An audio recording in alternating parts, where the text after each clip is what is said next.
Я думаю, таких людей великое множество. Наверное, многие люди совершают даже что-то сродни подвигу, и мы о них ничего не знаем, да. Я тех, с кем я хорошо знакома, и я бы, наверное, сразу посоветовала тех людей, которые повлияли на мою жизнь, которые каким-то образом в ней участвовали и ее, ну, вот таким образом как-то вот направили в то русло и помогли мне стать тем, кем я сейчас являюсь, и в плане, наверное, внутреннем, и в плане профессиональном. Вот я, например, вообще очень мало таких могу отметить моментов, потому что я сама себе сама себе Александра Македонской, да, вот, и мне вообще ничего говорить не надо, я сама все знаю, все умею, у меня с детства уже такое было. И поэтому вот люди, которые в конечном итоге, когда анализируешь, когда проходят годы, и ты понимаешь, что, посмотри, вот этот человек, он очень сильно повлиял на твои решения в жизни, а эти решения, соответственно, вывели тебя именно вот на эту дорогу, там, а не на ту, и не на той ты дороге остался, по которой шел изначально. Я, конечно, в этом плане хочу поблагодарить свою маму, но она у меня вообще идеальный человек, у нее можно брать интервью, она очень веселый человек, она очень добрый человек, в отличие от меня. Вот.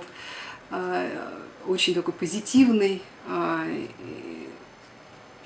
Никогда мне не говорила: Аня, нужно делать вот так-то, вот так-то, вот так-то. С одной стороны, я всегда задавала вопрос: мама, а почему вот так происходит? Почему ты мне никогда не советуешь, что вот сделать в этом случае и в этом случае? Она говорит: а, доченька, ну, потому что ты потом вырастешь, скажешь: вот, мама, ты мне так-то говорила, а мне надо было поступить по-другому. Поэтому как-то с юности я уже вот в этой жизни делала сама ошибки, сама их анализировала, а потом еще раз делала, так что, в общем, все в порядке. Вот. Это мама. Мама, конечно, это такой первый человечек, у которого бы я посоветовала взять интервью. Я бы посоветовала взять интервью у моего сына. Не по годам, кстати говоря, мудрого. Иногда он говорит такие вещи, что у меня открывается рот, и я так думаю: да. Но это радует, это хорошо. Люди, которые не входят в мою семью, ну, пожалуй, из этих вот людей, знакомых, товарищей, моих приятелей, я бы посоветовала взять интервью у Марины Гергеновой, директора-президента компании «Арго», Славы Маркова, также директора-президента компании «Арго»,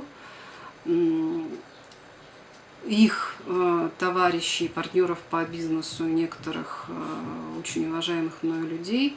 Но вот эти два человека я бы выделила по-особому, потому что вот тогда они очень достаточно резко изменили мою судьбу, когда, казалось бы, я добилась там определенной квалификации в жизни, и начался период такой стагнации некоторой, и в духовном плане, и профессиональном, какой-то намеки на депрессию появились.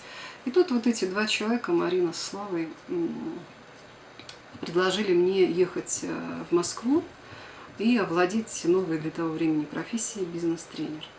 И они обещали и помощь, и поддержку, и все. В общем, я на это с удовольствием пошла, поскольку все-таки педагог по первому образованию своему, и для меня это очень близко.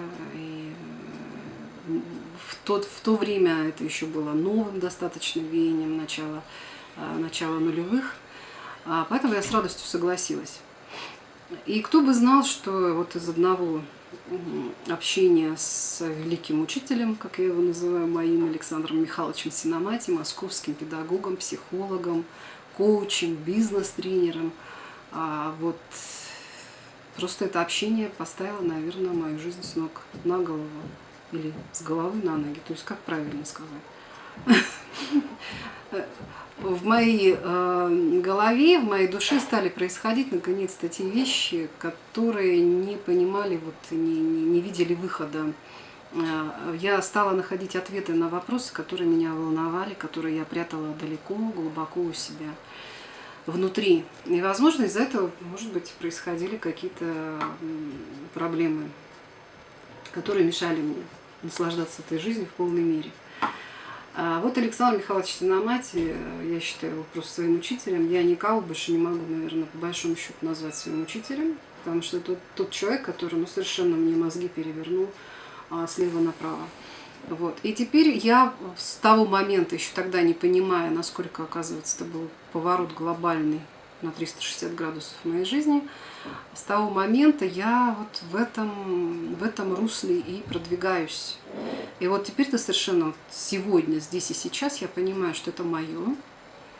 Я понимаю, что я в этом уже деле достигла значительных результатов. Я могу себя назвать профессионалом в этой области. Во всяком случае, вот этот аспект жизни, да, я сейчас могу вот за этот аспект жизни, за свой профессионализм себя уважать. И это очень важно для меня, потому что я вот это дело делаю хорошо, и я этим очень сильно горжусь. Вот. А теперь можно уже, наверное, продолжая вот это дело, расширить полномочия, ну и чем, собственно, следствием чего явилось то, что я открыла свое дело, и теперь уже являюсь руководителем тренингового центра, и теперь уже, наверное, в скором времени буду этот свой опыт передавать уже, так сказать, другим людям, другим тренерам, расширять возможности.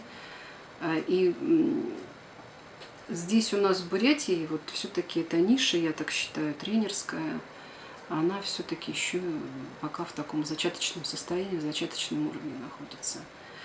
Потому что, ну, то ли, может быть, квалификации не хватает, то ли все-таки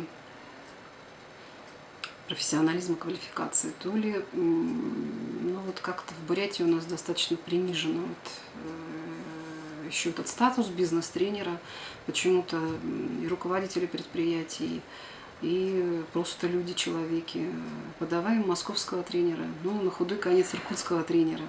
Хотя сейчас вот идет наверняка, я так думаю, что где-то мы с вами разговариваем, а где-то уже родился вот этот человек, он уже ведет тренинги в Бурятии,